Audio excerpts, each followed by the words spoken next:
The dust cloud on the horizon was the only proof that Emma Vera had ever existed in the lives of the wagon train settlers and the small wooden cross they'd hastily erected over a shallow grave that wasn't hers. It had been a cruel deception, one that Zachary Keller witnessed with his own eyes as he'd circled back to the abandoned camp, finding not a deceased woman but a living one, abandoned by those who claimed to be her people. Emma clutched her weathered shawl tighter around her shoulders, watching the last of the wagons disappear from sight. The fever that had ravaged her body for days had finally broken that morning, but the wagon master had already made his decision. They couldn't risk having sickness spread through the train, couldn't spare the time to wait for her recovery. So they'd told her husband she was dead, buried an empty coffin, and left before dawn. Her husband hadn't even bothered to check. The Arizona Territory stretched vast and unforgiving around her in the summer of 1876. Kingman was still just a small settlement, the nearest civilization being 50 miles east. Emma had nothing but the clothes on her back, a canteen half full of water, and the crushing realization that the man who vowed to love her had believed the lie so easily and continued westward without question. "They ain't coming back for you," a deep voice said from behind her. Emma spun around, nearly losing her balance in her weakened state. A man sat atop a chestnut stallion, his face shadowed by a wide-brimmed hat. The silver star on his vest caught the morning light. "Who are you?" she demanded, voice hoarse from disuse. The rider dismounted in one fluid motion, revealing a tall frame and shoulders broadened by years of hard work. "Wade Kincaid. I scout for these parts." He removed his hat, revealing tousled dark hair and eyes the color of a storm-darkened sky. "Been tracking your wagon train for the Army. They're mapping new routes. Then you know what they did." It wasn't a question. Wade nodded, his jaw tightening. "I saw them leave this morning, heard them talking about the woman they lost to fever." His eyes narrowed. "You don't look dead to me." A bitter laugh escaped Emma's cracked lips. "My husband didn't want to be saddled with a sick wife. Easier to believe I was dead than face the burden of my care." "They left that marker," Wade said, nodding toward the crude cross bearing her name. "Your husband held a service yesterday evening, while I was delirious with fever in that abandoned line shack." Emma pointed to a dilapidated structure barely visible behind a stand of cottonwoods. "They dragged me there when I couldn't keep up anymore, said they'd come back once they made camp." Her voice broke. "I believed them." Wade's expression darkened. "What's your name, Emma?" "Emma Vera." He extended a calloused hand to her. "Well, Miss Vera, I've got a rule I live by. I don't leave what's mine behind, and I sure as hell don't leave innocent folks to die in the wilderness." "I'm not yours," she replied, but took his hand nonetheless. A half-smile touched his lips. "No, madam, you're not. But you're a person who needs help, and that makes you my responsibility until I get you somewhere safe." Emma swayed slightly, the exhaustion and lingering weakness threatening to overcome her. "Where would that be? I have nothing, no one." Wade steadied her with a gentle hand. "I'm headed back to Kingman. It's a growing place. You can make a fresh start there." He reached for his canteen. "Here, drink some water. Then we'll see about getting you on my horse." "Why would you help me?" Emma asked, suspicion lacing her voice. She'd learned the hard way that kindness often came with hidden prices. Wade looked toward the distant dust cloud of the wagon train, then back to the false grave. His expression hardened. "Because what they did wasn't right. Because you deserve better." He paused, meeting her gaze directly. "And because I don't leave people behind. Not ever." That was how Emma Vera's journey truly began. Not with the wagon train that had promised to carry her to California, but with a lone scout who refused to let her die in the unforgiving Arizona wilderness. Wade helped Emma onto his horse with careful hands, acutely aware of how fragile she felt beneath his grip. The fever had left her weakened, her cheekbones standing sharp against too pale skin. But there was fire in her eyes, a determination that told him she wasn't ready to surrender to fate just yet.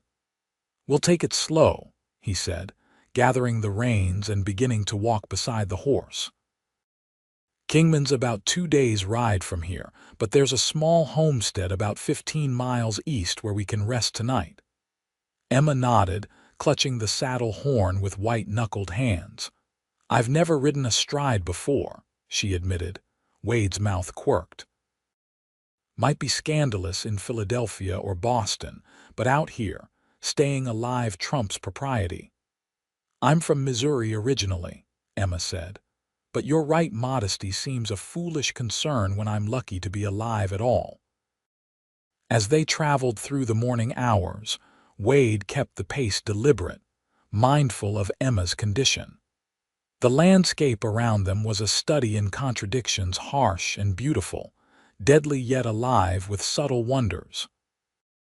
Prickly pear cacti displayed delicate blooms, and distant mesas stood like sentinels against the endless blue sky. "How long have you been scouting these territories?"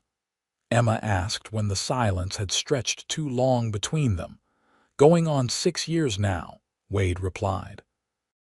"After the war, I couldn't settle back into Virginia life. Everything felt confined, came west looking for something different." "And did you find it?" He glanced up at her, eyes crinkling at the corners. "Yes and no. Found freedom, that's certain. Found purpose in mapping these routes, helping the army understand the territory better." He paused. "Lost some things too." "Like what?" "Illusions, mostly." Wade adjusted his hat against the climbing sun. "The idea that civilization is always civilized, that people always do right by each other." Emma's hands tightened on the saddle horn. "I learned that lesson rather thoroughly yesterday." Wade didn't offer empty condolences. Instead, he asked, "How long were you married?" 2 years, Emma replied. "Jacob and I wed before he got gold fever. He convinced me the journey west would bring us fortune." A bitter laugh escaped her. "I suppose in the end I became too much of an inconvenience for his dreams." "Some men don't deserve the women they marry," Wade said quietly. They traveled through the heat of midday, stopping occasionally to rest in whatever shade they could find. Wade shared jerky and hardtack from his saddlebags, along with water from his canteen. Emma ate sparingly, her stomach still unsettled from days of illness. "Tell me about Kingman," she requested as they resumed their journey. "What kind of place is it?" "Growing," Wade replied.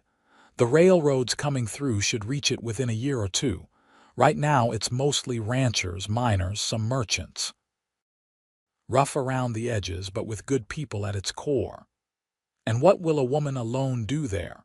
The question hung heavy between them. Wade considered before answering. "Town needs teachers, needs women who can nurse the sick.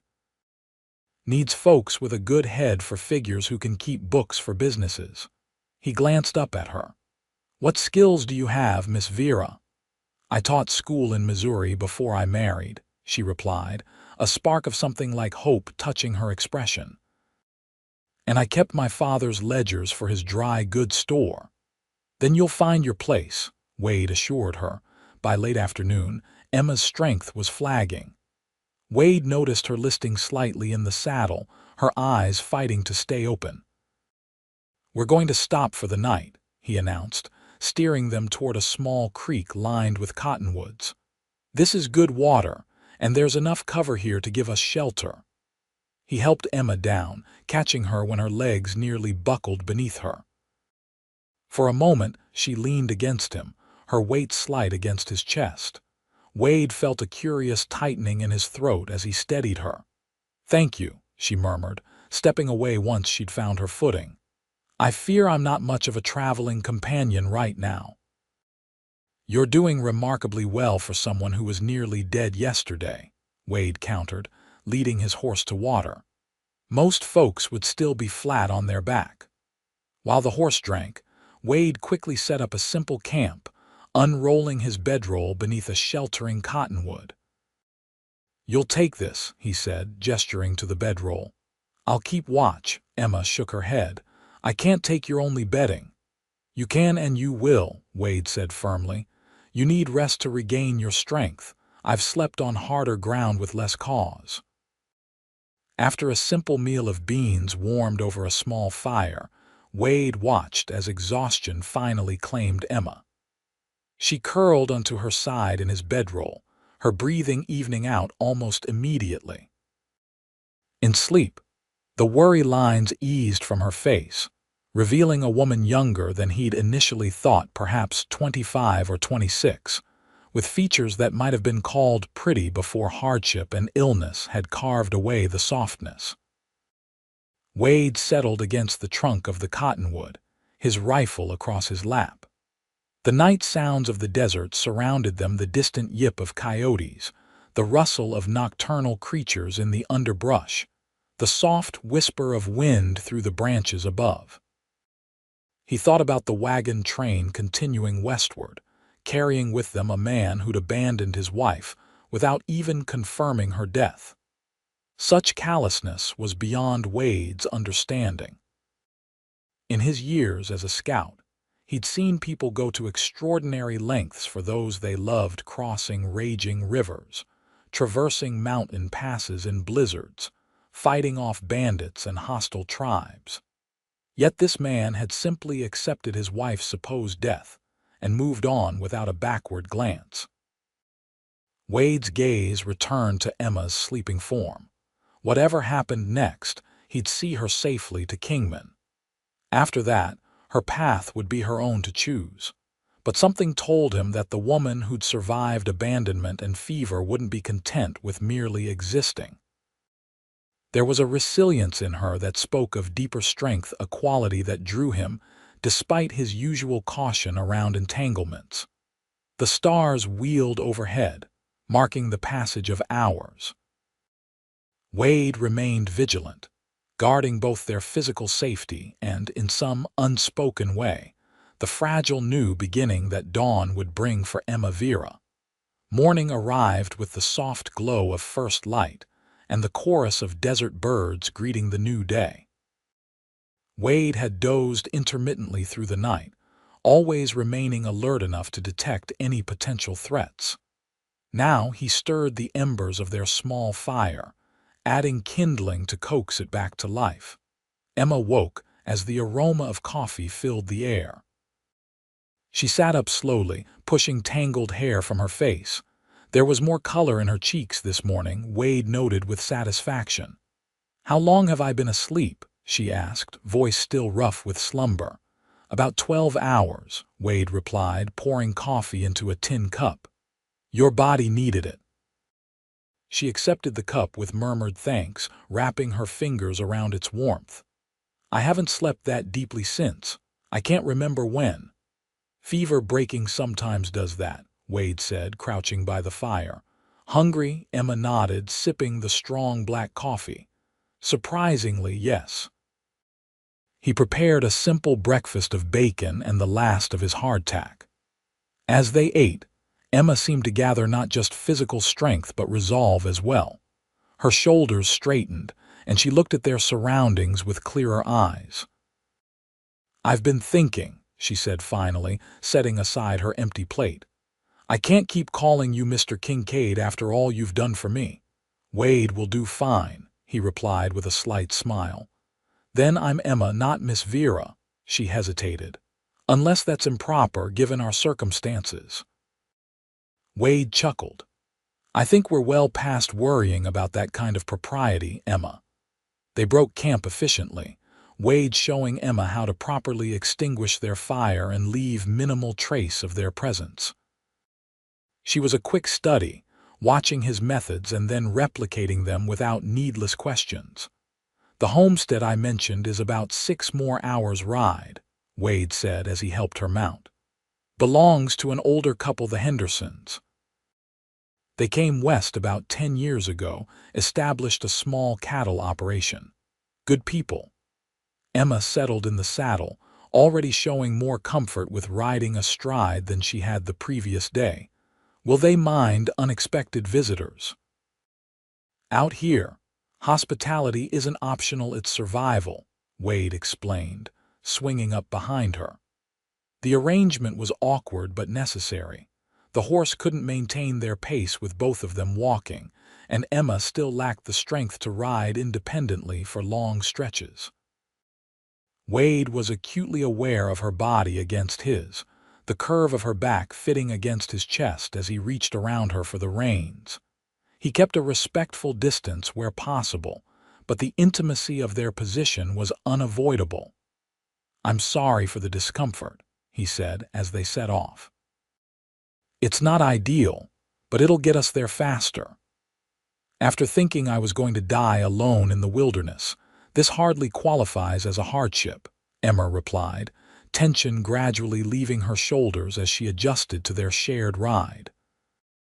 As the sun climbed higher, they talked cautiously at first, then with growing ease. Wade learned that Emma had lost her parents to influenza 3 years earlier, leaving her with no family save the husband who'd now abandoned her.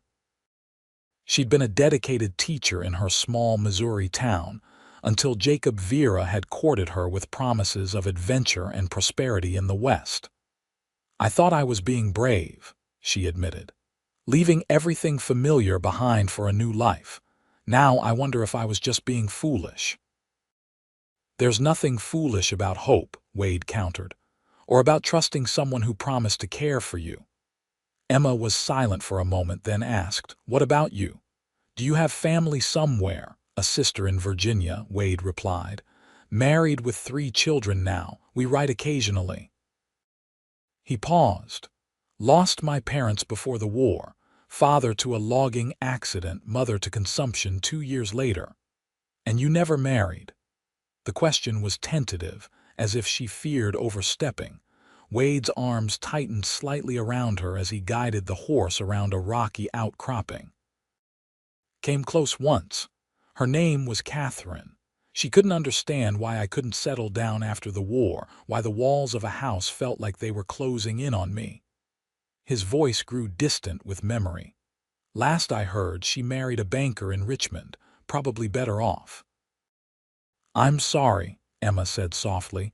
Wade shook his head, though she couldn't see it. "Don't be. Some people aren't meant for conventional lives." They rode through a landscape that grew increasingly varied. As they moved eastward, rocky outcroppings giving way to stretches of grassland, dotted with mesquite and small stands of cottonwood, marking the presence of underground water. Wade pointed out landmarks, teaching Emma how to read the terrain for signs of water, shelter, and potential danger. "Look there," he said midday, indicating subtle depressions in the earth alongside faint tracks. "Pronghorn antelope passed through here this morning, heading toward water." Emma studied the signs with interest. "How can you tell it was morning? The tracks are still sharp-edged. If they were older, wind would have softened them, and the sun would have changed how the disturbed soil looks." Wade gestured ahead. "They're leading us right to the water hole I was aiming for." Sure enough, a small spring appeared a half-mile further, surrounded by greenery that seemed miraculous in the arid landscape. They stopped to rest and water the horse, stretching their legs in the shade of scrubby trees. Emma walked to the spring's edge, kneeling to splash water on her face. The cool moisture was blissful against her skin, washing away dust and fatigue. When she raised her head, she caught Wade watching her, an unreadable expression in his eyes. "What is it?" she asked, suddenly self-conscious. He looked away, adjusting the horse's saddle unnecessarily. "Just thinking you look stronger today. That's good." There was something more in his voice, but Emma didn't press. She was still too uncertain of her position, too aware of her complete dependence on this man's goodwill. They continued their journey through the afternoon, the sun beating down mercilessly. By the time the Henderson homestead came into view, a modest house with outbuildings nestled in a protected valley, Emma was sagging against Wade's chest, her renewed energy flagging under the relentless heat. "Almost there," Wade encouraged, supporting her more firmly. "Just a little longer." Martha Henderson spotted them from the porch and called for her husband. By the time Wade guided the horse into the yard, both Hendersons were waiting, Martha wiping her hands on her apron, her husband Josiah holding a rifle casually but vigilantly. Recognition dawned on the older man's weathered face. "Kincaid, didn't expect to see you heading eastward." "Circumstances changed, Josiah," Wade replied, dismounting before carefully helping Emma down. "This is Emma Vera. She needs shelter and rest." Martha stepped forward, taking in Emma's exhausted state with experienced eyes. "Land's sakes, child, you look ready to drop. Come inside before you fall down." The older woman's matter-of-fact kindness nearly undid Emma's composure. She managed a grateful nod as Martha slipped a supporting arm around her waist and guided her toward the house. "What happened?" Josiah asked Wade once the women were out of earshot, his voice low. Wade briefly recounted finding Emma abandoned by the wagon train, her husband's deception, and her ongoing recovery from fever. Josiah's expression darkened as he listened. "Some men don't deserve the air they breathe," the older man muttered. "Well, she's welcome here as long as needed. Martha will see her right." Inside, Emma found herself seated at a solid wooden table while Martha bustled around the kitchen, producing a bowl of stew and thick slices of homemade bread faster than Emma would have thought possible. "Eat," the older woman instructed. "Then we'll get you cleaned up and into a proper bed. You can tell me everything after you've rested." The simplicity of such normal kindness after the trauma of abandonment and rescue overwhelmed Emma. Tears welled in her eyes before she could prevent them. Martha paused, her weathered hand coming to rest on Emma's shoulder. "There now. Whatever's happened, you're safe here. We'll sort it all out." Emma wiped her eyes, managing a watery smile. "Thank you. I don't know how I'll ever repay such kindness." "Pshaw," Martha dismissed. "Out here we help each other. That's payment enough." Later, after Emma had bathed in blissful privacy and changed into a borrowed nightgown, she found herself in a small but comfortable bedroom. Martha had provided a clean dress for the next day, promising to wash Emma's travel-worn clothing. From the window, Emma could see Wade and Josiah sitting on the porch, engaged in earnest conversation as the sun set behind the distant mountains. Something in Wade's posture, the way he leaned forward, gesturing occasionally with focused intensity, told her they were discussing her situation. What would happen tomorrow? Would Wade continue with her to Kingman, or would he leave her in the Hendersons' care? The thought of parting from him created an unexpected hollow sensation in her chest. In the span of just 2 days, he'd become her lifeline, the one constant in a world turned upside down. Emma pressed her hand against the cool glass of the window. She knew nothing about this man beyond what he'd chosen to share, yet she trusted him implicitly. Was that merely gratitude for her rescue, or something deeper beginning to take root? She was too exhausted to untangle her complicated emotions. As she turned from the window and sank into the first real bed she'd known in months, Emma's last conscious thought was of Wade's arms steady around her. As they'd ridden through the wilderness, the first place she'd felt truly safe since leaving Missouri. Emma woke to sunlight streaming through unfamiliar curtains and the distant sound of activity outside. For a moment, disorientation gripped her, but then memories of the previous day snapped into focus. The Hendersons' homestead. Safety, at least temporarily. She dressed quickly in the simple calico dress Martha had provided, noting how it hung loosely on her frame. The fever had taken its toll, leaving her thinner than she'd been when the wagon train departed St. Louis months ago. When Emma entered the kitchen, she found Martha kneading bread dough, her capable hands working with practiced efficiency. "Good morning," the older woman greeted warmly. "You've slept nearly 12 hours. How are you feeling?" "Much stronger," Emma replied truthfully. "Your hospitality has been a blessing." Martha nodded, satisfaction evident in her expression. "Sit down, child. There's coffee in the pot and breakfast keeping warm in the oven. The men have been up since dawn." As Emma ate, Martha worked alongside her, the silence comfortable between them. Finally, the older woman spoke. "Wade told us what happened with the wagon train." Her voice was gentle but direct.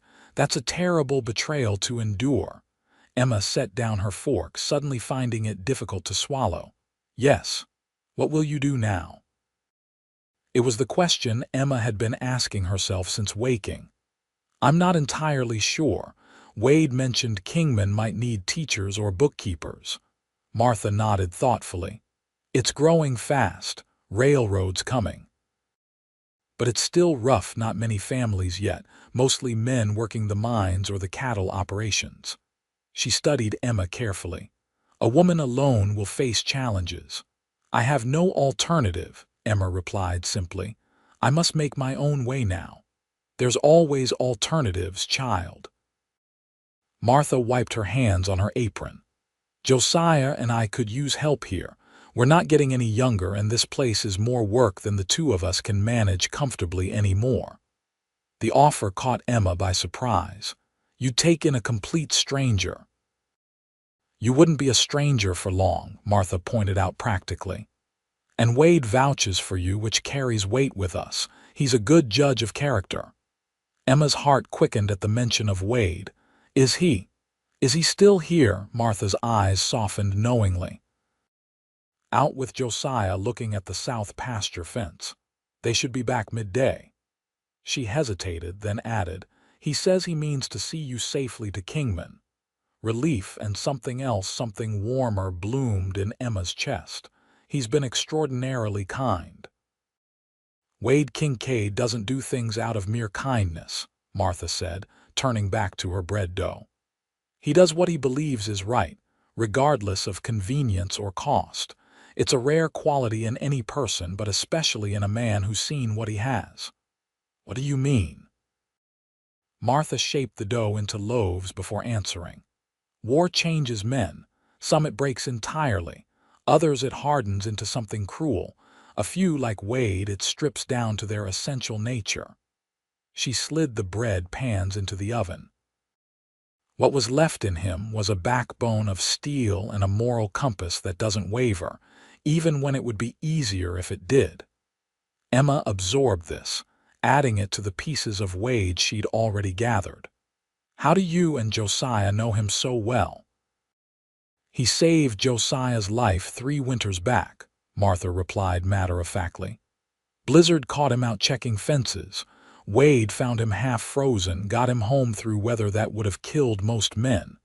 She glanced at Emma. "Like I said, he does what's right, not what's easy."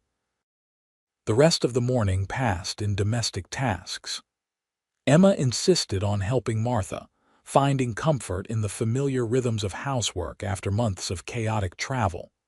They washed dishes, churned butter, and harvested vegetables from the kitchen garden, conversation flowing easily between them. Martha shared stories of their early years in the territory, the hardships and triumphs, the community they'd gradually built with scattered neighbors miles apart. Emma found herself drawn into the older woman's world, seeing both its challenges and its rewards. "It's not an easy life," Martha admitted as they shelled peas on the porch. "But it's ours, shaped by our own hands. There's satisfaction in that." Shortly after noon, 2 riders appeared on the horizon. Even at a distance, Emma immediately recognized Wade's straight-backed posture in the saddle. Something fluttered in her stomach, anticipation, perhaps, or nervousness. She wasn't ready to name it more specifically.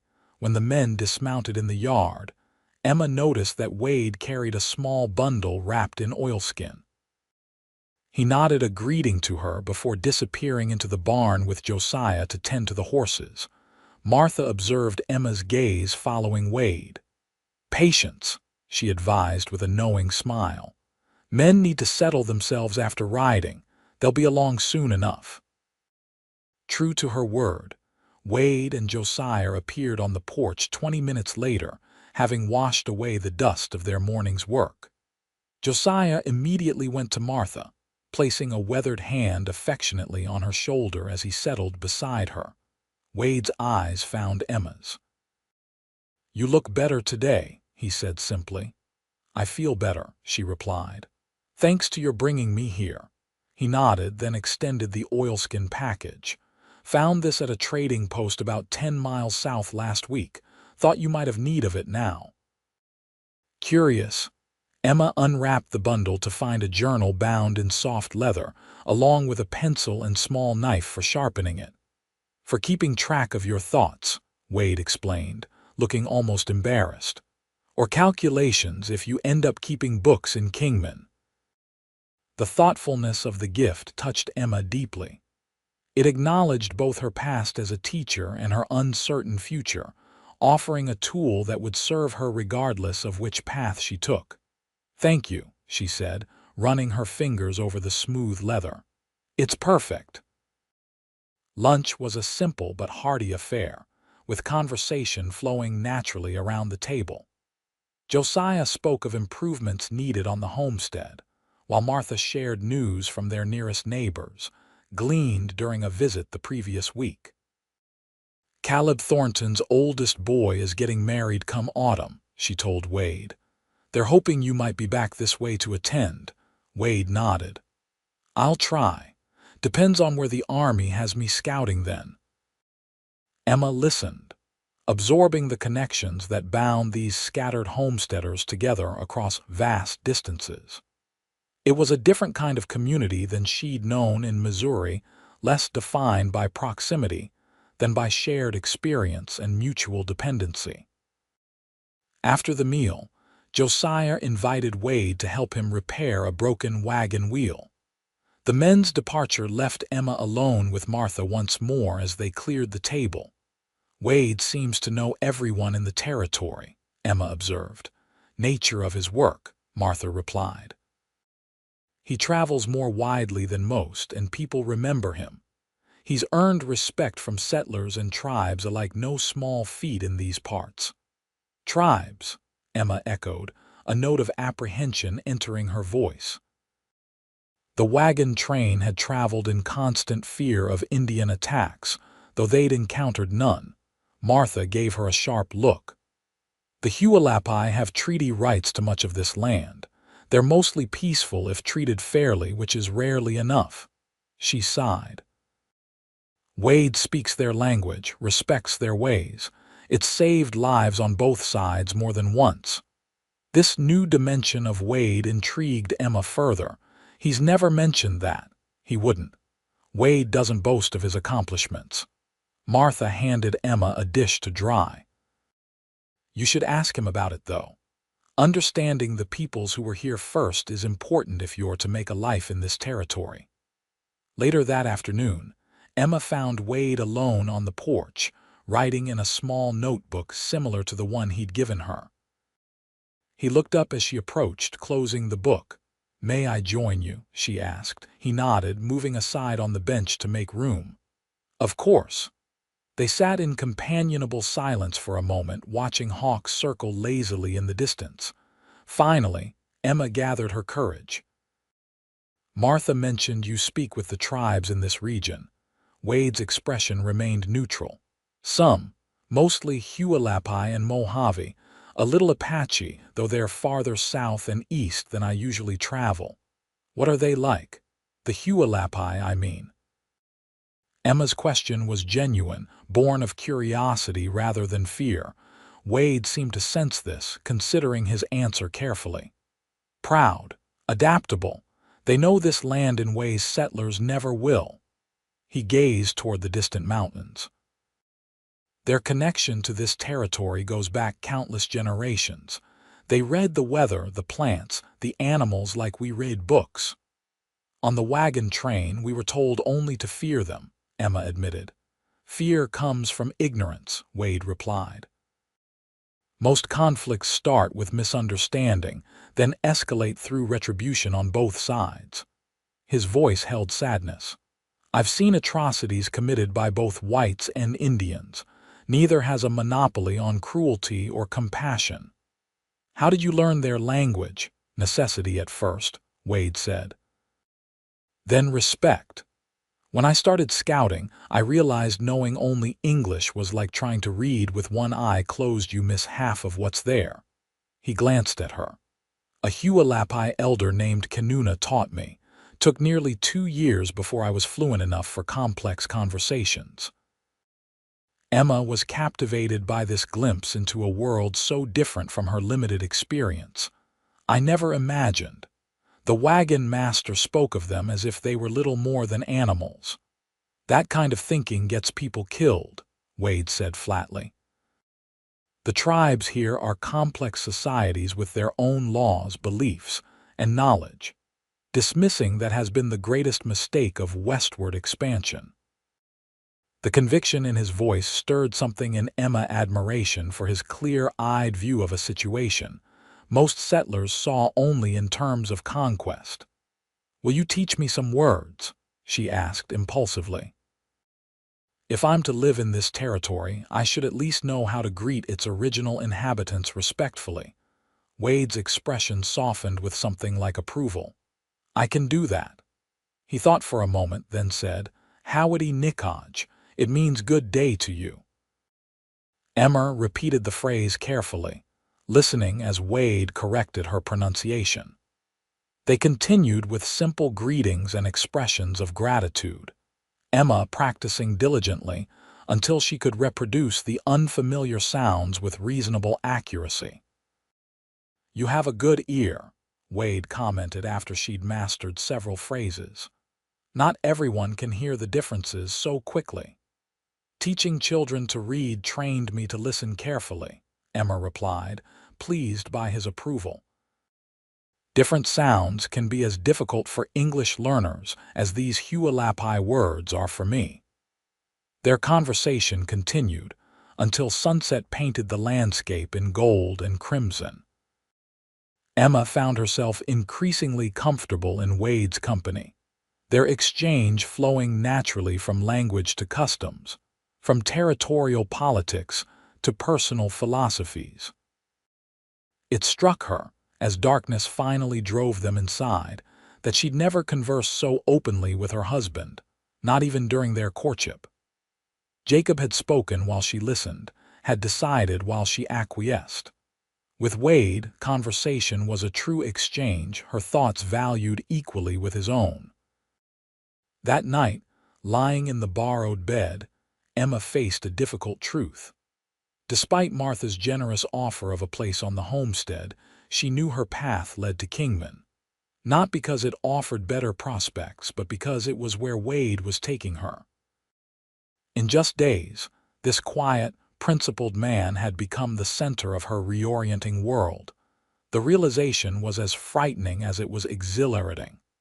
Once before, she had placed her future in a man's hands, only to be discarded when convenience dictated. Could she risk such vulnerability again? And even if she dared, what evidence did she have that Wade Kincaid saw her as anything more than an obligation to be discharged? Emma clutched the leather journal he'd given her, finding strange comfort in its solid presence. Tomorrow, they would leave for Kingman. Whatever happened after that would shape the rest of her life, a thought that kept her awake long into the night. Dawn had barely broken when Wade found Emma already on the porch, her borrowed dress exchanged for her own freshly laundered clothing. The small bundle of her possessions, including the journal he'd given her, sat beside her on the bench. You're up early, he observed, leaning against the porch railing. Couldn't sleep, Emma admitted. Too much thinking. Wade nodded, understanding. We have a long ride ahead. Should reach Kingman by nightfall if we make good time. Martha emerged from the house, carrying a bundle wrapped in oilcloth. Provisions for your journey, she explained, handing it to Wade, and some things for Emma to start with in town. Emma rose to embrace the older woman. Your kindness has been overwhelming. I don't know how to thank you properly. Live well, Martha replied simply. That's thanks enough. She glanced between Emma and Wade, a knowing look in her eyes. And perhaps visit when you can. We get lonesome for company, especially in winter. Josiah appeared with Wade's horse, saddled and ready. He'd added a second blanket to cushion the ride for 2 people. Thought about lending you our mule, the older man said to Wade, but that ornery beast would likely dump the both of you first chance he got. Goodbyes were exchanged with the warmth of true friendship. Emma found herself promising to write to Martha, to send news of her settlement in Kingman. The connection felt important, a tether to hold on to as she ventured into yet another unknown. The first hours of their journey passed in companionable silence. Emma sat before Wade as they'd ridden previously, though with more confidence now that her strength had largely returned. The land they traversed grew increasingly rugged, with rocky outcroppings and steep ravines requiring Wade's full attention to navigate safely.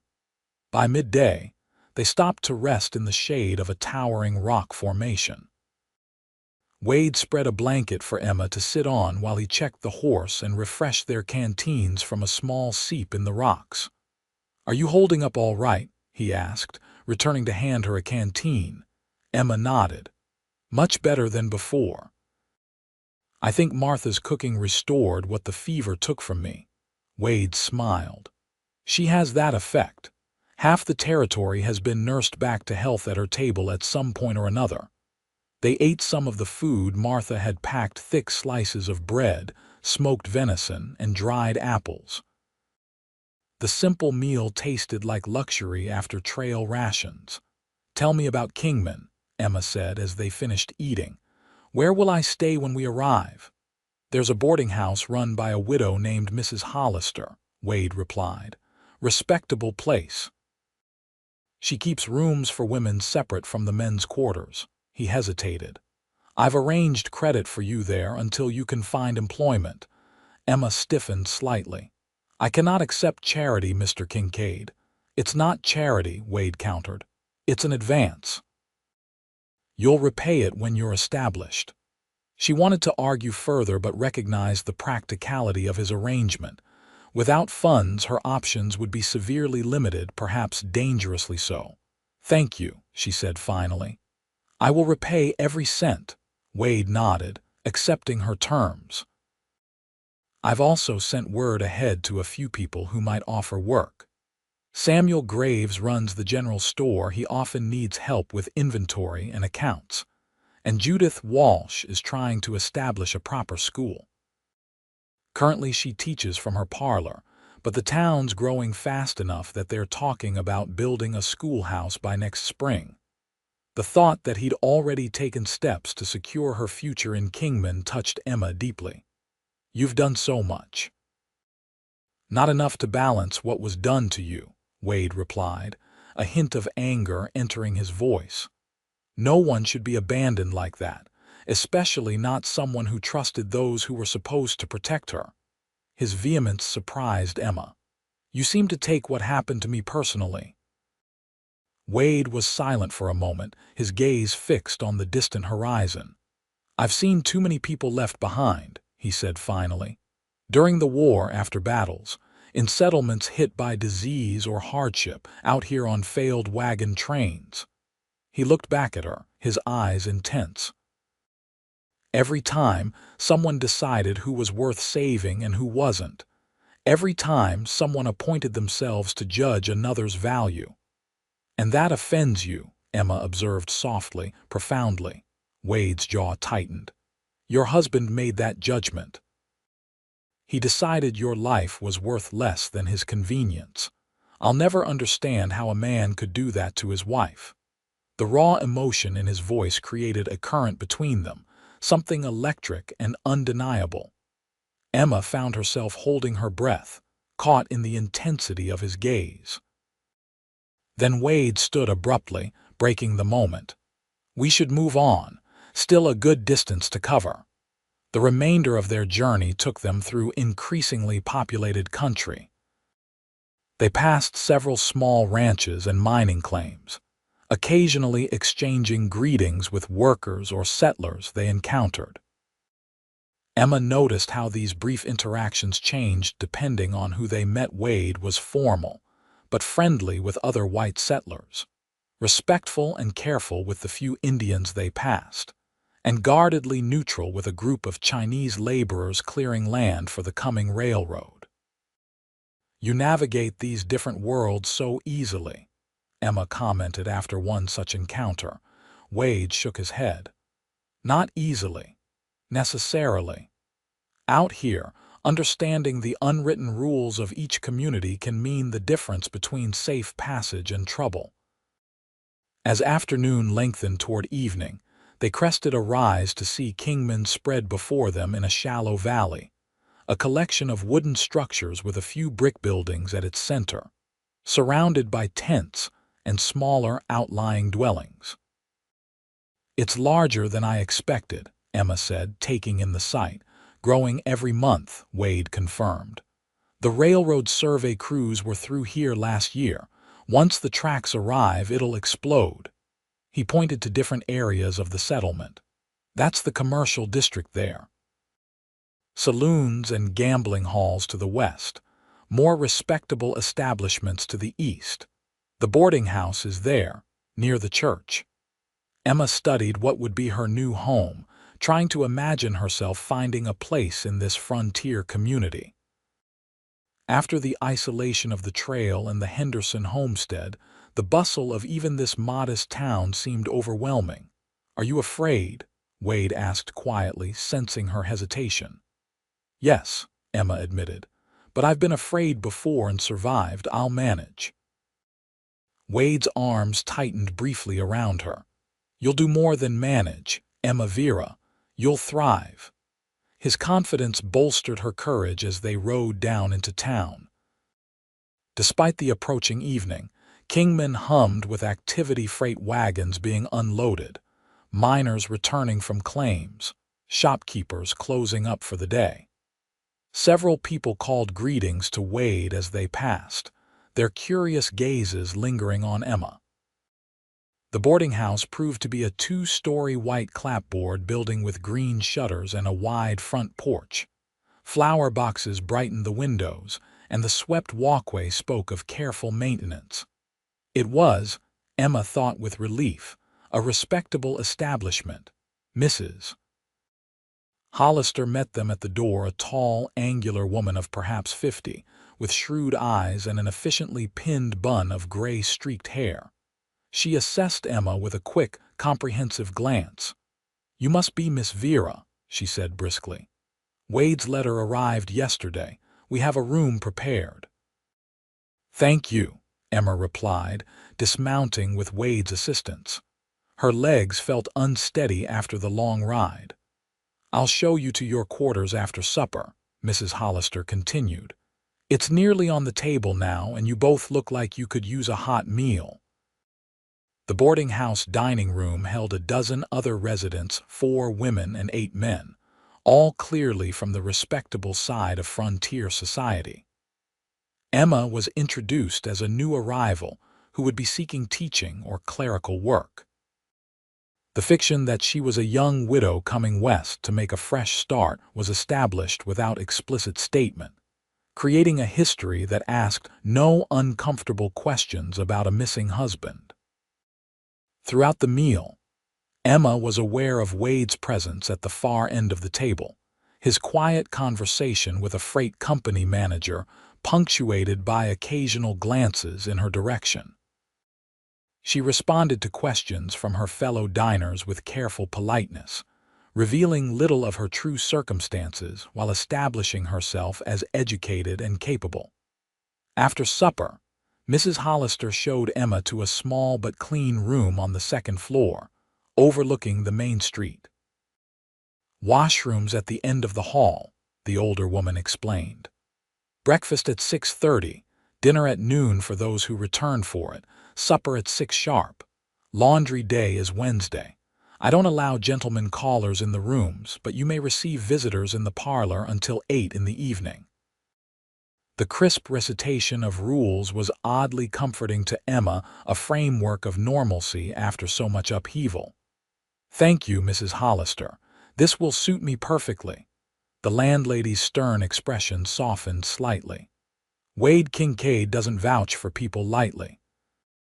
If he says you're a woman of quality facing difficult circumstances, that's good enough for me." She hesitated. "The general store is looking for help with their accounts. I took the liberty of mentioning your name to Mr. Graves this morning." "That's very kind," Emma said, grateful for the immediate lead. Mrs. Hollister nodded briskly. "Get settled in. Wade's waiting to say goodbye in the parlor when you're ready." The word goodbye struck Emma with unexpected force. Of course Wade would be leaving. His duty to her was discharged. She was safely established in Kingman with prospects for employment and respectable lodging. There was no reason for him to remain. Yet the thought of his departure created a hollow feeling in her chest. In the space of less than a week, this man had become the fixed point around which her new life revolved. Without him, she would truly be alone again. Emma took a moment to compose herself, washing her face and hands in the basin provided and smoothing her travel-rumpled dress as best she could. Then she descended to the parlor, where Wade stood looking out the front window, hat in hand. He turned at her entrance, and something in his expression, a mixture of approval and regret, made her heart beat faster. "Mrs. Hollister runs a good establishment," he said. "You'll be comfortable here." "Yes," Emma agreed. She mentioned the position at the general store as well. Wade nodded. "Samuel Graves is a fair employer. If he hires you, you'll be treated with respect." He hesitated. "I'll be heading out at first light. The Army's expecting me at Fort Mohave by the end of the week." "I see." Emma struggled to keep disappointment from her voice. "How long will you be gone?" "Hard to say. This assignment could take a month or more." Wade took a step closer. "But I return to Kingman between scouting trips. It's where I keep a room, store my supplies." Relief flooded through Emma. "So you'll be back?" "Yes." His voice softened. "I'll check on how you're settling in." The promise should have been merely polite, but something in Wade's tone gave it deeper significance. Emma found herself searching his face, looking for confirmation that she wasn't alone in feeling this connection between them. "I owe you my life," she said simply. Wade shook his head. "You owe me nothing, Emma. What happened on the trail finding you, bringing you to safety, that was human decency, not exceptional heroism. Nevertheless, I am grateful." Emma hesitated, then added, "And I will miss your company." Something flickered in Wade's eyes, a momentary vulnerability quickly masked. "Kingman's a small town. Our paths will cross again soon enough." He extended his hand. "Until then, Miss Vera." Emma placed her hand in his, expecting the brief clasp of formal farewell.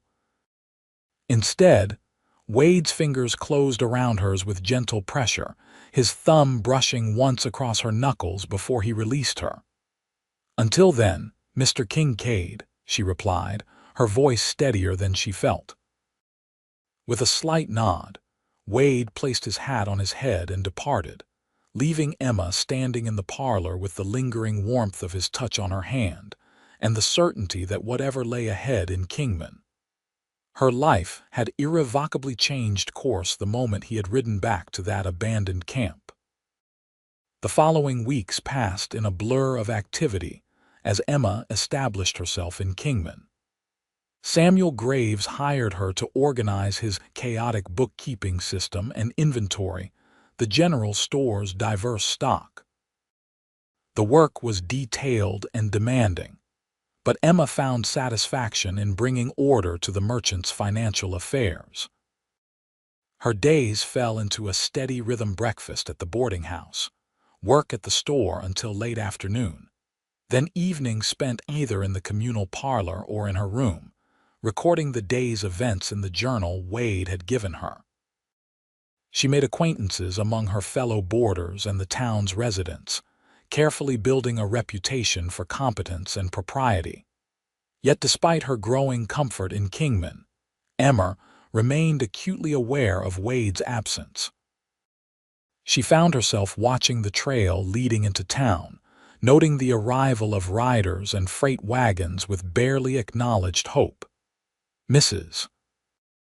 Hollister, with her shrewd observer's eye, seemed to recognize this vigilance, but made no comment beyond occasionally mentioning news of army movements in the territory.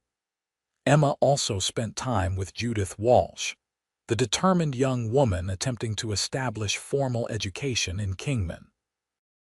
Currently teaching 15 children of various ages in her small home, Judith welcomed Emma's experience and suggestions. The town council has finally approved funds for a proper schoolhouse, Judith explained during one of their meetings. Construction should begin by spring. When it's completed, I'll need an assistant teacher. The number of children is growing faster than I can manage alone. I would be delighted to help, Emma replied, finding genuine pleasure in the prospect of returning to teaching. Your experience would be invaluable, Judith said. Few here have formal training in education. She hesitated. The position wouldn't be available until the building is complete, however. My work with Mr. Graves will sustain me until then, Emma assured her, and I'm grateful for the opportunity to plan ahead. This conversation gave Emma something she'd lacked since her abandonment: a future to anticipate rather than simply endure. The prospect of resuming her teaching career, of contributing meaningfully to Kingman's development, awakened ambitions she'd suppressed during her marriage. Jacob had viewed her education as an adornment, not a practical asset. He'd indulged her occasional nostalgic references to teaching, but made it clear that a gold claim in California would render such work unnecessary.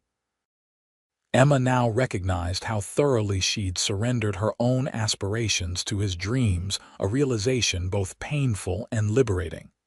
As autumn progressed, bringing cooler temperatures to the high desert, Emma's position in Kingman solidified. Mr. Graves increased her responsibilities at the store, having her assist customers and manage correspondence in addition to her accounting duties. Several prominent families invited her to social gatherings, and she joined the small church choir that practiced weekly. Yet beneath this growing integration into community life, Emma harbored a persistent sense of incompleteness. She found herself mentally composing observations to share with Wade, noting details of Kingman's development that she thought would interest him. Each night, she recorded these thoughts in her journal, creating a record of her days that sometimes felt like an extended letter to an absent correspondent. 6 weeks after her arrival in Kingman, Emma was working late at the general store when the bell above the door jingled. Looking up from the ledger, she froze at the sight of Wade Kincaid standing in the entrance, trail dust on his clothes but unmistakably present. "Good evening, Miss Vera," he said, removing his hat. "I see you found your place in Graves' establishment." The casual greeting belied the intensity of his gaze as it swept over her, noting changes: her healthier appearance, her neat but simple attire, the confidence in her posture that hadn't been there when he'd left her. "Mr. Kincaid," Emma managed, her heart suddenly racing. "Welcome back to Kingman." Samuel Graves emerged from the storeroom, his face brightening at the sight of Wade. "Kincaid, heard you were back in town. How was the territory to the west?" "Dry," Wade replied succinctly.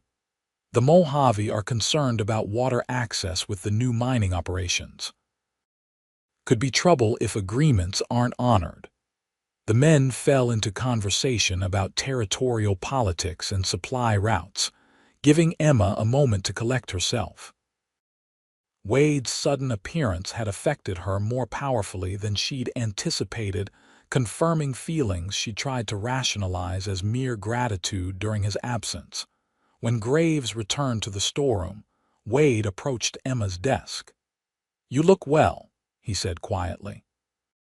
"Kingman seems to agree with you." "I've been fortunate," Emma replied. "Mr. Graves has been a fair employer, and I've made connections that may lead to teaching once the school is built." Wade nodded approval. "I'm not surprised. Your capabilities were evident from the start." His simple confidence in her abilities warmed Emma more than effusive praise would have. "How long will you be in town?" she asked, trying to keep her tone casual. "A week, perhaps 2. Depends on when new orders come through." Wade hesitated. "I was hoping you might join me for supper tomorrow evening. The hotel dining room serves decent food, and I'd like to hear more about how you've settled in." The invitation, properly phrased for public hearing yet carrying undercurrents of personal interest, both delighted and flustered Emma. "That would be lovely," she managed. "Thank you. I'll call for you at the boarding house at 6 if that's convenient." "Perfectly convenient," Emma confirmed, acutely aware of Mr. Graves pretending not to listen from the doorway of the storeroom. Wade replaced his hat with a slight smile. "Until tomorrow, then." After he'd gone, Emma found herself unable to focus on the ledger entries. Samuel Graves emerged fully from the storeroom, a knowing expression on his face. "Kincaid's a good man," he said casually, "respected throughout the territory." "Yes, I've gathered that," Emma replied, attempting to sound neutral. Graves nodded thoughtfully. "Not one for socializing much when he's in town. Keeps to himself mostly." The implication hung in the air between them. Emma met her employer's gaze steadily. "Mr. Kincaid was instrumental in bringing me to Kingman after difficult circumstances on the trail. I owe him a great deal." "Of course," Graves agreed, though his expression suggested he recognized there might be more to the situation. "You should leave early today, nearly closing time anyway." That evening at the boarding house, Emma found herself the subject of subtle but intense interest from her fellow female boarders when she mentioned her dinner engagement.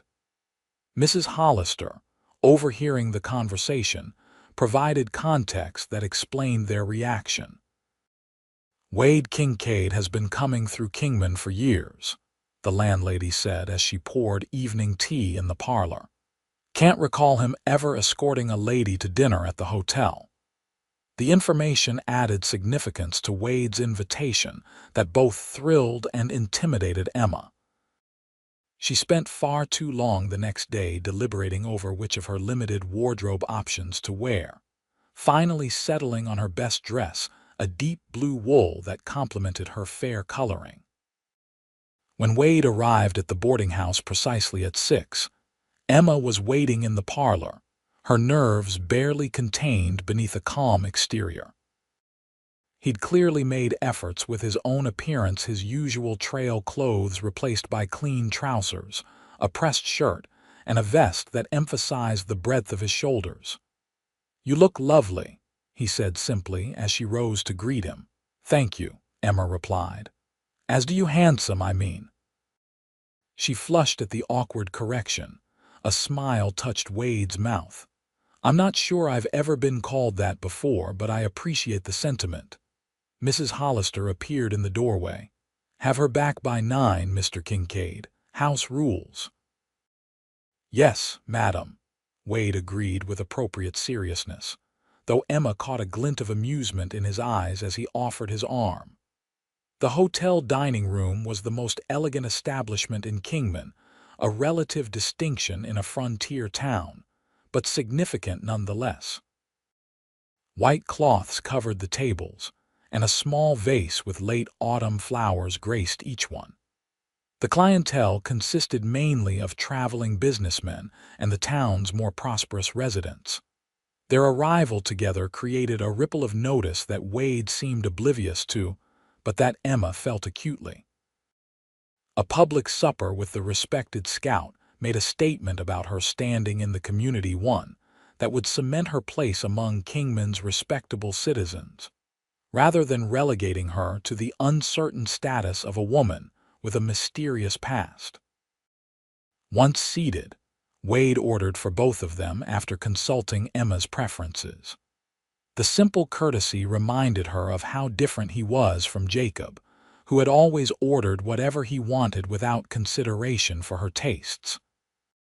"Tell me about your weeks in Kingman," Wade requested as their meal was served. "Your letters to Martha Henderson mentioned progress at the store, but little of your personal impressions." Emma was startled. "You've seen Martha's letters?"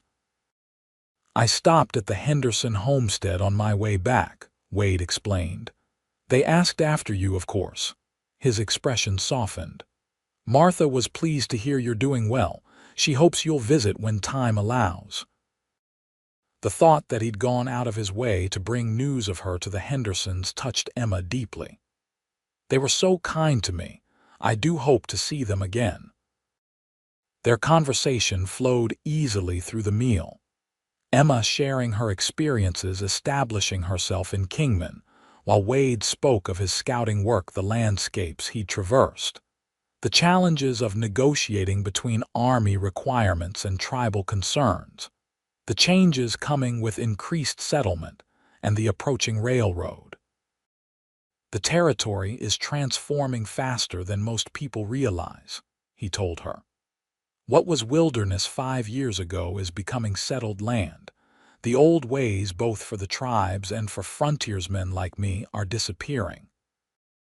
There was a note of melancholy in his voice that prompted Emma to ask, "Does that trouble you? The changes, I mean?" Wade considered before answering. "Yes and no. Progress brings benefits: medicine, education, greater safety. But something valuable is being lost to a way of life that understood this land on its own terms, not as something to be conquered and exploited." His thoughtfulness revealed depths that continually surprised Emma.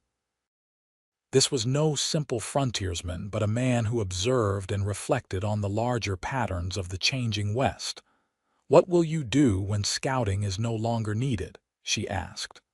"I've been considering that more often lately," Wade admitted. "Perhaps ranching. I've saved enough to buy decent land north of here, or guiding for the geologists and naturalists who are increasingly interested in the territory. But not returning east, no." His answer was definitive. "Virginia hasn't been home since the war. Whatever future I have lies here in the West." The conviction in his voice resonated with Emma's own determination to build a new life in Kingman. Both of them had closed doors to their pasts, committing to futures shaped by their own choices rather than circumstances or others' expectations. As their meal concluded, Wade surprised Emma by asking, "Would you walk with me before I return you to the boarding house? The evening's mild, and there's something I'd like to show you." "Curious," Emma agreed. They strolled from the hotel toward the edge of town, where construction had begun on several new buildings. Wade led her to a cleared lot where only foundation stones had been laid. "This will be Kingman's schoolhouse," he explained. "Judith Walsh showed me the plans yesterday.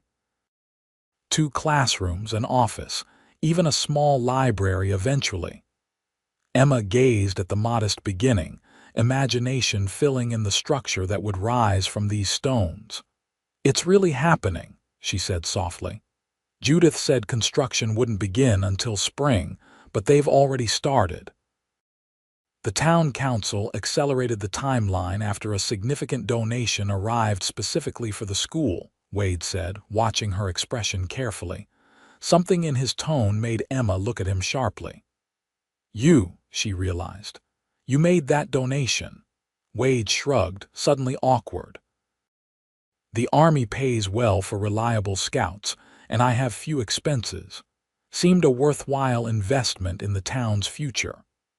The simple explanation belied what Emma sensed was the true motivation he had done this, at least in part for her.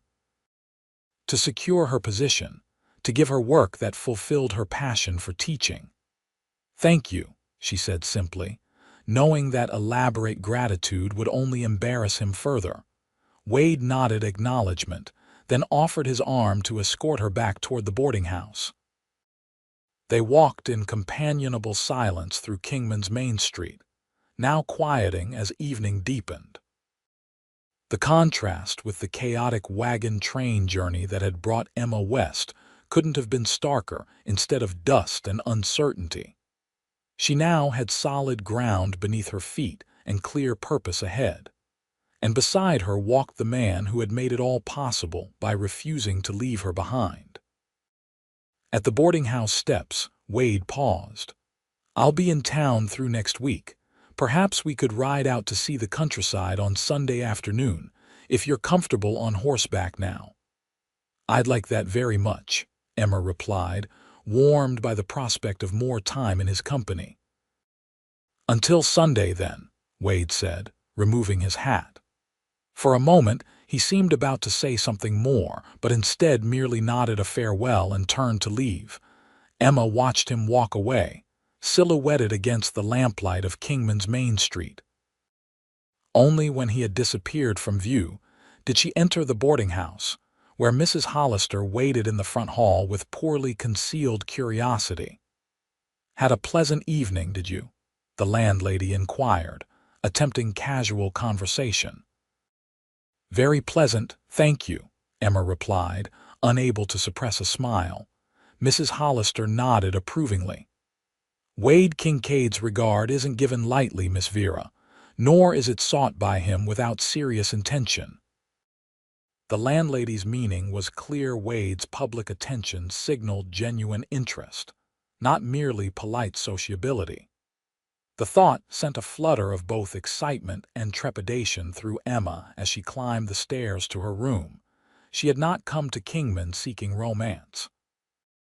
After Jacob's betrayal, she had resolved to rely solely on herself, to build a life independent of any man's protection or provision. Yet Wade Kincaid had already altered that determination simply by being the kind of man she hadn't believed existed, one who honored his word, who valued human life above convenience, who saw her capabilities rather than merely her circumstances.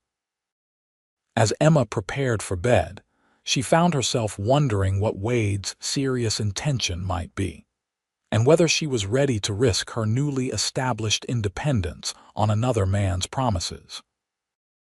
The question followed her into dreams where wagon trains vanished into dust, and a lone rider returned through the haze, his face indistinct but his purpose unwavering.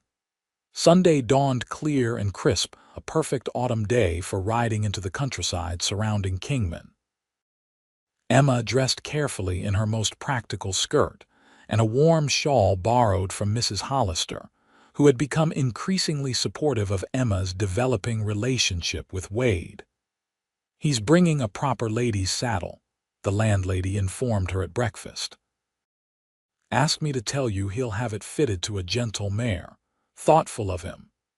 Indeed, when Wade arrived at the appointed hour, he led 2 horses, his own chestnut stallion and a dappled gray mare equipped with a side saddle. "Mrs. Hollister mentioned you hadn't ridden much before the journey here," he explained as he helped Emma mount. "This mare is steady, and the side saddle will be more comfortable for a longer ride." The consideration touched Emma. "Where are we going today?" she asked as they rode slowly from town, giving her time to adjust to the unfamiliar saddle. "There's a place about an hour's ride from here, a mesa overlooking the valley," Wade replied. "The view shows what Kingman will become better than any surveyor's map could." As they traveled, Wade pointed out landmarks and shared stories of the territory's history, both from white settlers' perspective and from what he'd learned from the Hualapai. Emma listened, fascinated by how thoroughly he understood the land and its peoples. "You see the world differently than most," she observed during a pause in his narrative. "More completely, somehow." Wade considered this. "Maybe it's because I've lived between worlds for so long, not fully part of any one community but connected to several." He glanced at her. "Gives you perspective, being on the outside looking in." "I'm beginning to understand that," Emma said thoughtfully. "Being left behind by the wagon train was devastating, but it also freed me from following someone else's dream. Now I'm building my own life, making my own choices." "And are you satisfied with those choices so far?" Wade's question carried weight beyond casual inquiry. Emma met his gaze directly. "More than satisfied. Grateful for the chance to discover what I'm capable of on my own terms." Something like approval warmed Wade's expression. "That's rare, you know. Many who face what you did would be broken by it or at least embittered." "Oh, I was bitter at first," Emma admitted. "Furious at Jacob, at the wagon master, at everyone who agreed to leave me behind." She paused. "But carrying that anger served no purpose except to poison my own future. Better to focus on what lies ahead than what's been lost." They had been steadily climbing as they talked, and now Wade led them to the edge of a mesa overlooking a vast valley. From this vantage point, Emma could see Kingman spread below them, the surrounding landscape stretching toward distant mountains. "It's breathtaking," she said softly, taking in the panorama. Wade dismounted and helped her down from the mare, his hands steady at her waist. Rather than immediately releasing her, he kept his hands lightly on her sides as they stood facing each other. "Emma," he said, his voice lower than usual, "I need to tell you something before rumors reach you through town gossip." A flutter of apprehension went through her. "What is it?" "Your husband is dead." The blunt statement shocked Emma into stillness. "Jacob? How? When?" Wade guided her to a flat rock where they could sit. "The wagon train encountered a flash flood in a canyon about 100 miles west of where you were left. Several wagons were lost, including his. 8 people drowned, Jacob among them." Emma struggled to process this news. After being abandoned, she had severed Jacob from her thoughts as completely as possible, focusing entirely on survival, and then rebuilding. Now he was suddenly present again through the finality of his death. "How did you learn this?" she asked. "Army dispatch riders carry news between settlements," Wade explained. "Word of the tragedy reached Fort Mojave while I was there. When I heard the name Vera among the dead, I made inquiries." His expression was somber. "I thought you should know from me rather than through gossip. Kingman will hear the news soon enough through regular channels." Emma stared at the distant landscape, emotions churning. "I don't know what to feel," she admitted. "He left me to die, yet I never wished death upon him." "That speaks to your character, not his," Wade said quietly. "I suppose this makes me truly a widow now," Emma said after a moment, the irony not lost on her. "The role I've been playing in Kingman becomes reality." Wade watched her carefully. "Does this change your plans?" "Your feelings about staying in Kingman?" The question held significance beyond mere practical concerns. Emma considered it thoroughly before answering. "No," she said finally. "Jacob ceased being part of my future the moment the wagons moved on without me. His death changes nothing except perhaps simplifying legal matters should I ever need to prove my status." She looked directly at Wade. "My life is here now, in the community I'm building for myself." Relief visibly eased the tension in Wade's shoulders. "I'm glad to hear that." They sat in silence for a time, the vastness of the landscape putting human concerns into perspective. Finally, Emma spoke the question that had been forming in her mind. "Why did you really come back for me that day? The truth, not just the convenient explanation." Wade's gaze remained on the distant horizon as he considered his answer. I told myself it was because leaving someone to die alone in the wilderness went against everything I believe. He paused. But that's only part of it. The moment I saw you there, still alive despite what they'd done to you, I felt responsible. Not out of duty, but something deeper. He turned to face her directly. I've seen too many people discarded when they became inconvenient, during the war, after it, out here on the frontier. Each time I told myself there was nothing I could do, just one man against circumstances beyond my control. His expression hardened. But with you, I could make a difference. I could choose another outcome. So I represented all those you couldn't save before, Emma said softly, understanding dawning. Wade shook his head. At first, perhaps, but you quickly became simply yourself, Emma. A woman of extraordinary courage and resilience, facing impossible circumstances with dignity. His voice deepened. I came back for a stranger in need. I stayed because of who that stranger proved to be. The honesty of his answer stirred something profound in Emma. For the first time since Jacob's betrayal, she allowed herself to truly consider the possibility of trusting another man, not with blind faith, but with open eyes and a clear understanding of both his strengths and his human limitations. "Thank you for telling me the truth," she said. "About Jacob and about your reasons." Wade nodded, then stood and offered his hand to help her up. "We should start back. The light will be fading soon." As they rode toward Kingman, conversation shifted to more immediate matters: the school construction timeline, Wade's next scouting assignment, mutual acquaintances in town. Yet beneath the ordinary exchange ran a current of deeper understanding, as if invisible barriers had been dismantled during their time on the mesa. The sun was setting as they reached the boarding house, painting Kingman in gold and crimson light. Wade helped Emma dismount, his hands lingering briefly at her waist. "I'm leaving for Fort Mohave the day after tomorrow," he said. "May I call on you tomorrow evening?" "I would like that very much," Emma replied. What passed between them in that moment required no further words, an acknowledgement that whatever was developing between scout and teacher had survived its first significant test.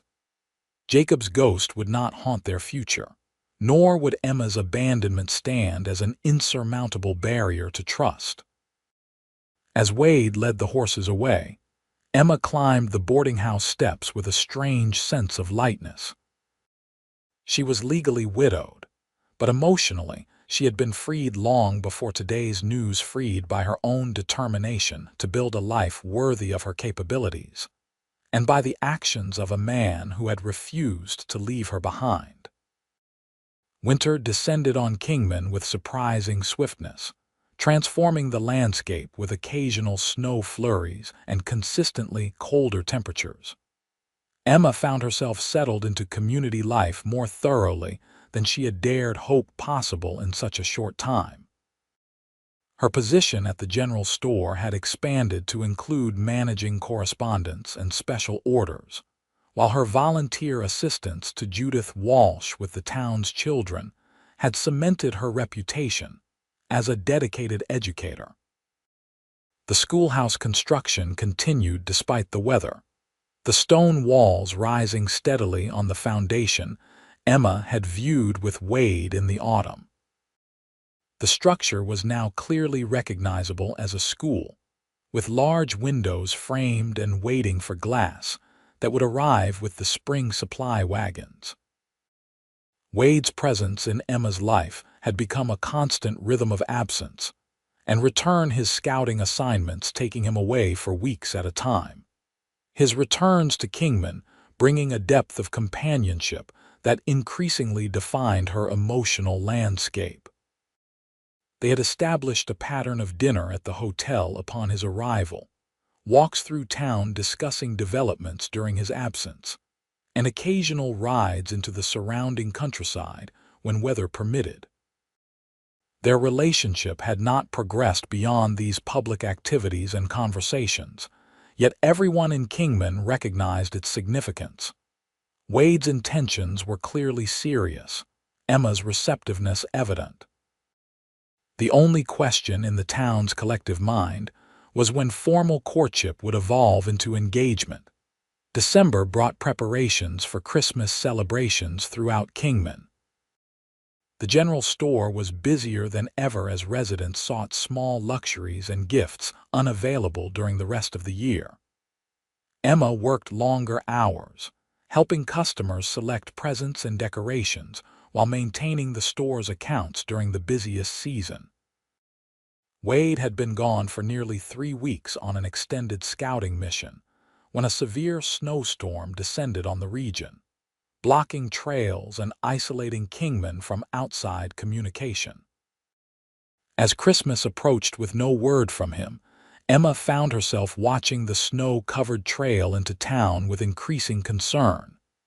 "He's experienced in winter conditions," Mrs. Hollister reassured her as they decorated the boarding house parlor with pine boughs and red ribbons. "Wade Kincaid won't take foolish chances with weather like this." "I know," Emma replied, trying to focus on arranging greenery rather than her growing worry. "It's just that he mentioned being back before Christmas if possible." The landlady patted her shoulder with unexpected gentleness. "Men in his line of work can't always keep to schedules, dear, especially when nature intervenes."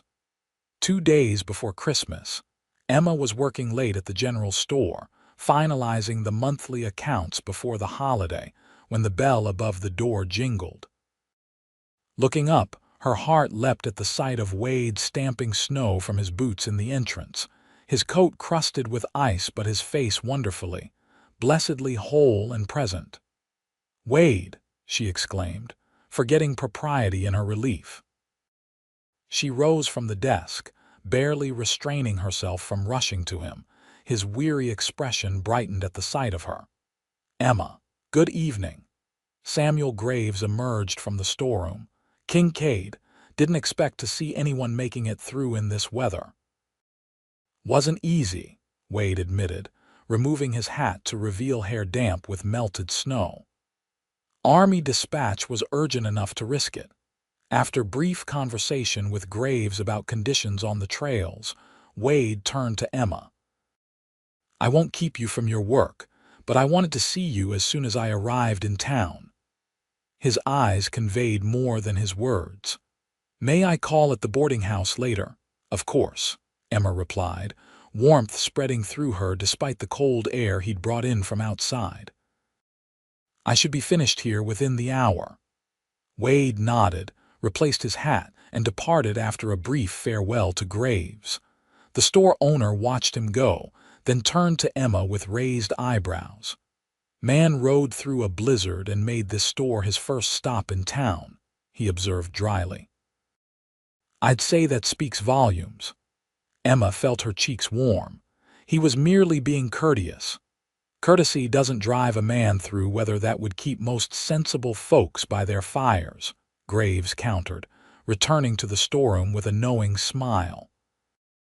Later that evening, Emma waited in the boarding house parlor, her sewing forgotten in her lap as she listened for Wade's arrival. When he finally appeared, the strain of difficult travel was evident in the lines around his eyes and the stiffness of his movements, but his expression brightened upon seeing her. "You look half frozen still," Emma observed, gesturing to the chair nearest the fireplace. "Please sit closer to the warmth." Wade complied, extending his hands toward the flames. "It's good to be indoors. The last 2 days on the trail were challenging." "You shouldn't have risked the journey in such conditions," Emma chided gently, pouring him a cup of hot coffee from the pot Mrs. Hollister kept ready in the parlor.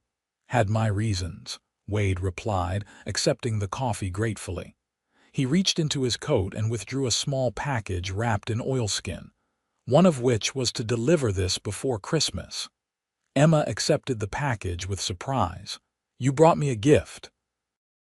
"Through a blizzard," among other motivations, Wade admitted with a slight smile. Open it. Carefully unwrapping the oilskin, Emma found a small box containing a pendant on a fine silver chain. The pendant was a simple silver oval with delicate engraving, a compass rose, perfectly detailed despite its small size. It's beautiful, she breathed, lifting the necklace from its box. I had it made in Prescott, Wade explained. The silversmith there does fine work. He hesitated. I thought, given how your journey west took such an unexpected turn, it might symbolize finding your true direction. The thoughtfulness behind the gift touched Emma deeply. Would you help me put it on? Wade moved to sit beside her on the settee. Emma turned her back to him, lifting her hair as he carefully fastened the chain around her neck. His fingers were gentle against her skin, causing a shiver that had nothing to do with the winter cold. When she turned back to face him, Wade's expression had softened into something that made her heart beat faster. It suits you, he said quietly. Thank you. Emma touched the pendant where it rested just below her collarbone. I have something for you as well, though it's not nearly so fine.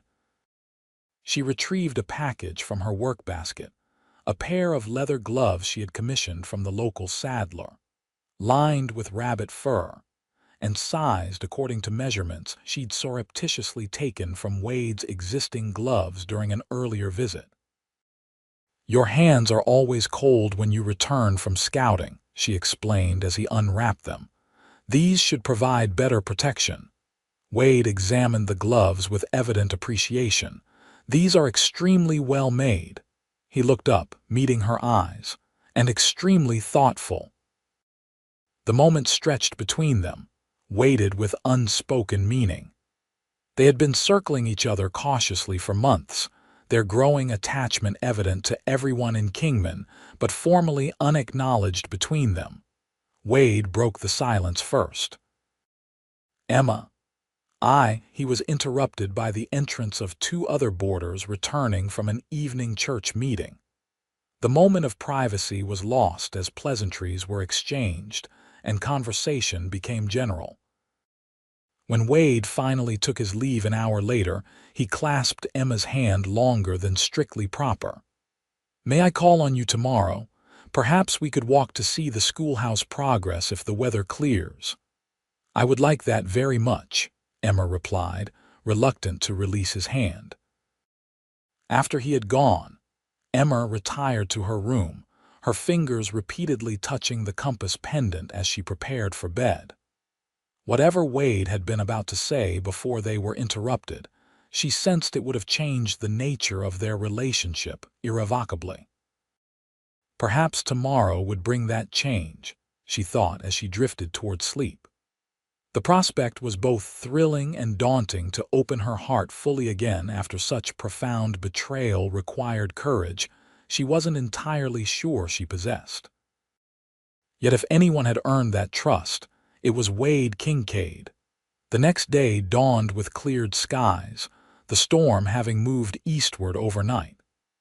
Emma and Wade walked through Kingman's snow-covered streets toward the schoolhouse construction site, their breath forming clouds in the crisp air.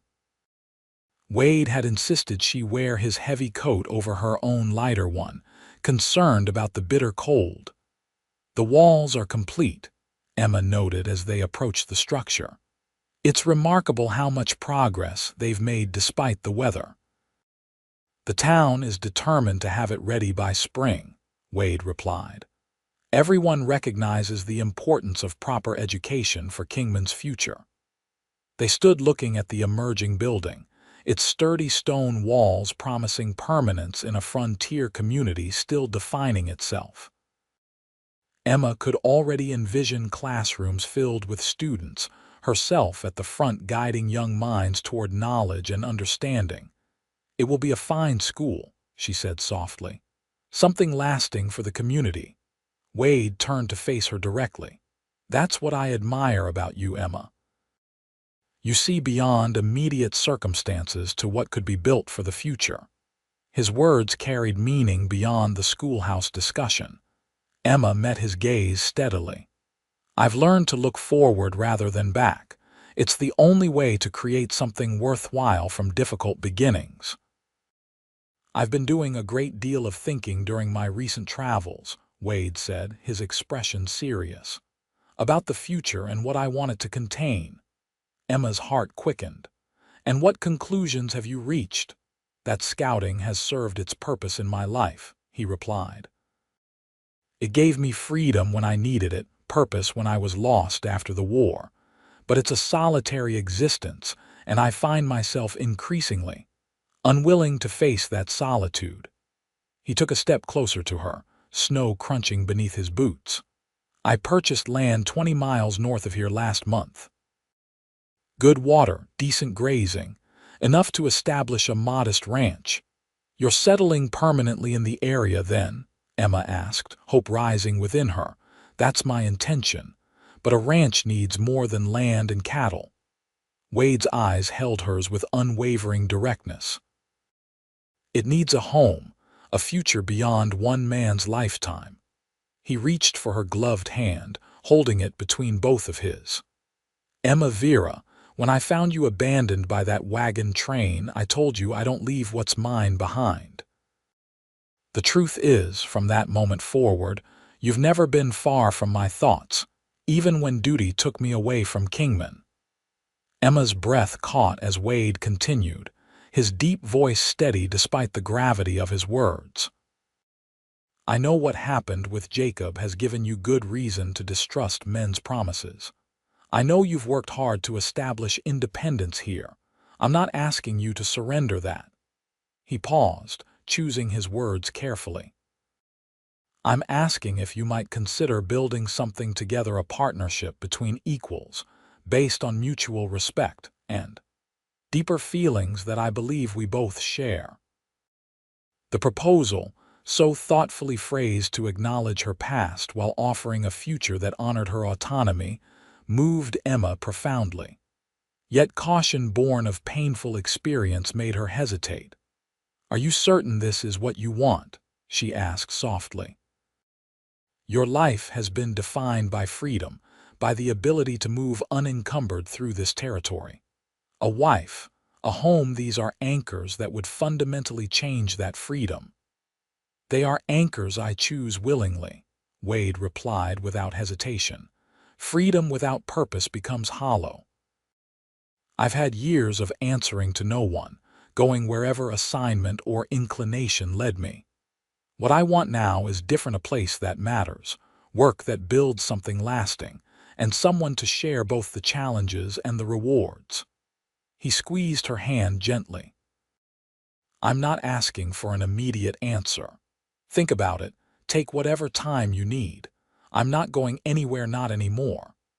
Emma looked into the face of the man who had literally saved her life, who had then helped her build a new one with dignity and purpose. The man who had never pushed, never presumed, never treated her as anything less than his equal in capability and determination. In that moment, her remaining hesitation melted away like snow in spring sunshine. "I don't need more time," she said, her voice clear despite the emotion tightening her throat. "My answer is yes." Joy transformed Wade's usually guarded expression. He stepped closer, one hand rising to cup her cheek with exquisite gentleness. "May I?" he asked, his gaze dropping to her lips. Emma's answer was to close the remaining distance between them, her hands resting lightly on his chest as their lips met in a first kiss that held both tenderness and promise. Wade's arm circled her waist, drawing her closer as the kiss deepened into something that spoke of long, restrained feeling finally given expression. When they finally parted, Emma remained within the circle of his arms, her head resting against his shoulder. "What will people say about such a rapid courtship?" she asked, a hint of laughter in her voice. Wade chuckled, the sound rumbling pleasantly against her cheek. "That it's about time Kincaid finally got around to making his intentions official. The entire town has been speculating for months." Emma raised her head to look at him. "And when would you like to marry?" "Soon," Wade replied without hesitation. "The ranch house won't be completed until spring, but there's a foreman's cabin that's habitable now. It's small but sound. We could make it comfortable enough until the main house is built." He paused. "Unless you'd prefer to wait for more settled circumstances." Emma shook her head. "I've had enough of postponed futures and delayed happiness. If the cabin is habitable, it's sufficient to begin with." Relief and pleasure mingled in Wade's expression. "Then perhaps after New Year. Would a month be enough time for whatever preparations you need to make?" "More than enough," Emma assured him. "I have few possessions and simple tastes." They began walking back toward town, hands clasped between them in a public declaration of their new status. Kingman residents. They passed offered knowing smiles and congratulations even before any formal announcement was made. News traveled quickly in small communities, and their affection had been evident to observers for some time. As they neared the boarding house, Emma glanced up at the man who would soon be her husband. "There's something I've been curious about since the day you found me," she said. "You told me then that you don't leave what's yours behind. Did you truly think of me as yours even then?" Wade considered the question thoughtfully. "Not in the possessive sense," he replied, "but in the sense of responsibility, of connection, yes. The moment I saw you there, abandoned but still fighting to survive, something in me recognized something in you." He squeezed her hand gently. "I couldn't have articulated it then, but I think part of me knew even in that first encounter that our paths were meant to cross, that our futures might be intertwined." "I felt it too," Emma admitted. "Even through fear and illness and uncertainty, I sensed you were someone I could trust absolutely. That doesn't come naturally to me, especially not then." "We found each other at exactly the right moment," Wade said simply. "You needed someone who wouldn't leave you behind. I needed someone worth coming back for." The truth of this observation settled into Emma's heart with the rightness of a key turning in its lock. What had begun as rescue had evolved naturally into respect, then affection, and finally love, each stage built on genuine understanding rather than romantic illusion. As they reached the boarding house steps, Wade pulled her close for one more embrace before propriety would separate them until the following day. "When I said I don't leave what's mine behind," he murmured against her hair, "I meant what's precious to me, what I value above convenience or comfort or even safety." He drew back enough to meet her eyes. "You are precious beyond measure, Emma Vera. And I will spend my life making sure you never doubt that truth." Emma reached up to touch his face, marveling at how this man had transformed her abandonment into the beginning of a journey toward genuine partnership. "And I will spend mine proving that your faith in me was justified," she promised. Their wedding took place on the first Sunday in January, with Reverend Collins officiating in Kingman's small church. The entire community turned out for the ceremony, the building overflowing with well-wishers despite the winter cold. Emma wore a new dress of deep blue wool, adorned with the compass pendant that never left her neck. Wade stood tall and proud in a new suit, his usually weather-tanned face slightly flushed as he spoke his vows in a voice that carried clearly through the crowded church. "I, Wade Kincaid, take you, Emma Vera, to be my lawfully wedded wife. I promise to honor, cherish, and protect you through whatever circumstances life may bring. I vow never to leave you behind in hardship or prosperity, in sickness or health, in joy or sorrow, as long as we both shall live." Emma's voice was steady as she responded with traditional vows, adding her own personal promise. "I will walk beside you in trust and partnership all the days of our lives, creating together the future we both envision." The celebration afterward at the hotel dining room brought together Kingman's diverse community merchants and ranchers, miners and tradespeople, even a small delegation of Hualapai with whom Wade had established respectful relations over the years. The Hendersons had made the difficult winter journey specifically for the wedding, Martha embracing Emma with tears of happiness, while Josiah clapped Wade on the shoulder with gruff approval. As evening approached, the newlyweds departed for the 20-mile journey to their new home. Wade had arranged for a sturdy wagon rather than horseback travel, considering the January weather and Emma's comfort. Packed carefully in the wagon were wedding gifts from the community, practical items for their household, books for Emma's collection, tools Wade would need for ranch development. The foreman's cabin proved to be a solidly built 2-room structure with a stone fireplace and small porch. Wade had prepared it for their arrival, with firewood stacked and basic furnishings in place. It was humble but welcoming, a beginning rather than a finished home. As Wade carried Emma across the threshold in accordance with tradition, she saw the cabin through eyes that recognized promise rather than limitations. A marriage, like a home, was built over time through shared effort and mutual investment. "Welcome home, Mrs. Kincaid," Wade said softly, setting her on her feet but keeping his arms around her. Emma smiled up at the man who had returned for her when all others left, who had seen value in her when she was at her most vulnerable, who had given her not rescue but partnership. "Home," she repeated, the word holding all the meaning that had eluded her since leaving Missouri.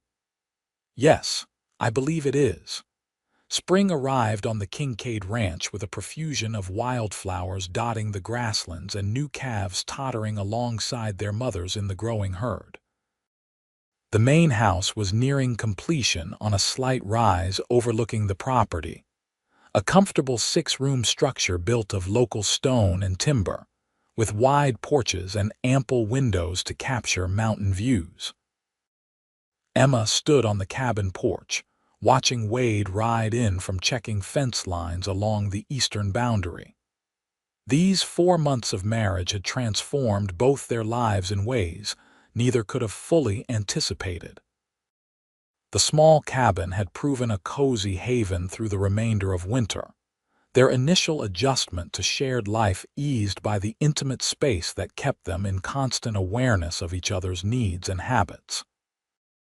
Wade dismounted with the fluid grace that still captivated Emma, his movements those of a man thoroughly at home in his body and his environment. He secured his horse at the hitching post, removed his hat, and looked up to find her watching him. The smile that transformed his face private tender meant only for her never failed to quicken Emma's heart. This was the expression few in Kingman ever saw, reserved for moments when they were alone together. "Beautiful morning," he called, crossing to the cabin. "Indeed," Emma agreed, though her appreciative gaze was fixed on him rather than the landscape. Wade climbed the porch steps and drew her into his arms for a greeting that had become their daily ritual, a kiss that began gently, but quickly deepened into something that spoke of continued discovery rather than familiarity. 4 months of marriage had only strengthened the connection between them, each day revealing new aspects of their compatibility, both in practical matters and in the more intimate dimensions of their relationship. When they separated, Wade kept one arm around her waist as they surveyed the ranch spreading before them, cattle grazing in the distance, the framework of a barn rising near the new house, fields prepared for vegetable gardens and future orchards. "The contractor says we can move into the house next month," Wade told her. "Sooner than expected." Emma nodded, leaning against his shoulder. "The cabin has served us well, but I won't be sorry for more space, especially now." Wade looked down at her, curiosity in his expression. "Why especially now?" Emma took his hand and placed it gently on her abdomen, still flat beneath her apron, but harboring a secret she had confirmed with Martha Henderson just days earlier during the older woman's visit. "Because by autumn, there will be 3 of us rather than 2, she said softly. Wonder transformed Wade's expression as he processed her meaning. "You're certain?" Emma nodded, joy bubbling through her at his reaction. "Martha confirmed what I've suspected for several weeks. Our child should arrive in late October or early November." Wade pulled her close again, his embrace conveying emotions too profound for words. When he finally spoke, his voice was husky with feeling. "I never expected. That is, I hoped someday, but so soon. Are you pleased?" Emma asked, though his reaction had already answered the question. "Beyond words," Wade assured her, one hand cradling her cheek. "A child, our child." He shook his head in wonder. "From the moment I found you by that abandoned wagon train, my life has been transformed in ways I couldn't have imagined. And now this, the greatest gift of all." Emma covered his hand with her own where it still rested on her abdomen. "A new beginning growing from what seemed an ending," she observed. "Life has a way of surprising us." "The best kind of surprise," Wade agreed, kissing her again with tender reverence. Later that evening, as they sat on the porch watching sunset paint the western sky, Wade took Emma's hand in his. "I've been thinking," he said, his thumb tracing circles on her palm, "about names for the baby." Emma smiled at his eagerness. "We have many months to decide." "I know, but I like the idea of William if it's a boy after my father." He glanced at her. "And if it's a girl?" "Would you consider naming her Hope?" The suggestion touched Emma deeply. "Hope," she repeated, testing the sound. "It's perfect for all this child represents in our lives." Wade nodded, his expression contemplative as he gazed toward the nearly completed house that would shelter their growing family. "When I rode back that day and found you still alive, I acted on instinct, couldn't leave someone to die alone in the wilderness. I had no idea I was actually riding toward my own future, my own happiness. And I had no idea that being abandoned would lead to being found in every way that matters," Emma replied, resting her head against his shoulder. "Left behind by those who should have cared for me, only to be claimed by someone who truly does." Wade's arm tightened around her as the first stars appeared in the darkening sky. Together they sat in contented silence, the ranch spreading around them like a promise not just of prosperity but of purpose, of legacy, of love that had begun with a simple, transformative declaration. "I don't leave mine behind." In the years that followed, that promise would be tested by drought and harsh winters, by financial hardships and occasional conflicts with neighboring ranchers. But it would never be broken. The foundation laid in those early days of mutual respect, unwavering commitment, and profound understanding would support a marriage that became legendary in Kingman for its strength and endurance. And when their children and grandchildren asked for the story of how their family began, it always started the same way, with a wagon train moving on, a lone rider returning, and 2 people discovering that sometimes being left behind is merely the first step on the journey to where you truly belong.